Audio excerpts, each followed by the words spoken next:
Hey, it's Mark. I want to talk with you today about contract terms, termination, and a new twist, post-termination.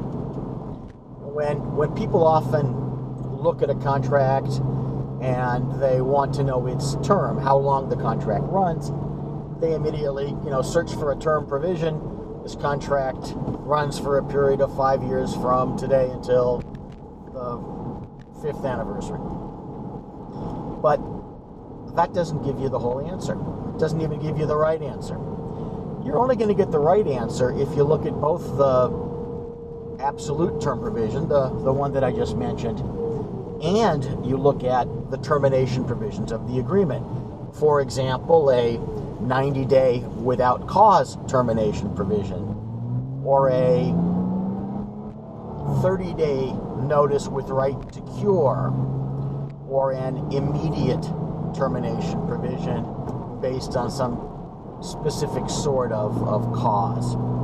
Well, if you have for example, a 90-day without cause termination provision, then no matter what absolute term, 1 year, 3 years, 5 years, 7 years, the contract states on its face, what you really have is a rolling 90-day contract, because at any time the other side to the deal, or you, if it's mutual, can give notice of termination. So what you've got is a rolling 90-day term. But at the same time, many agreements have provisions that, as lawyers would describe them, survive the earlier termination of the agreement. Prime example is a covenant not to compete.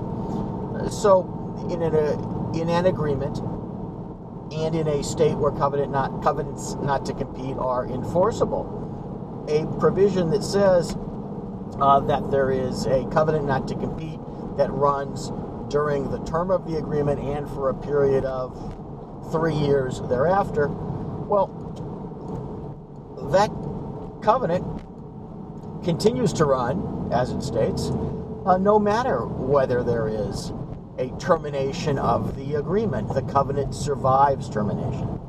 Well, this is often a big surprise, especially when you can combine in a document a 5-year term on its face with a 90-day without cause termination provision with a covenant not to compete that runs for, let's say, 3 years after termination. So you sign this thing. 6 months later, you receive notice without cause termination, 90 days notice. 90 days later, can you be competing with your former group or with the hospital with which you signed this agreement? No. That is, if that covenant to compete is otherwise enforceable, it's running for that period of years.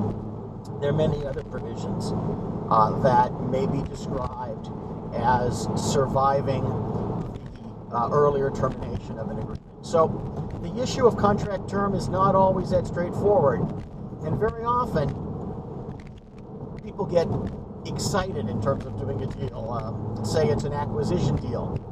And they're looking at the fact that they're going to be collecting, $800,000 up front for the sale of their practice, tied together with some employment agreement, but they don't realize at the same time that their employment agreements may not run for that entire period of time, and they may not realize that even though they terminate early, there's a covenant not to compete that is going to continue to run that might effectively prohibit them from finding any other employment in the city in which they live.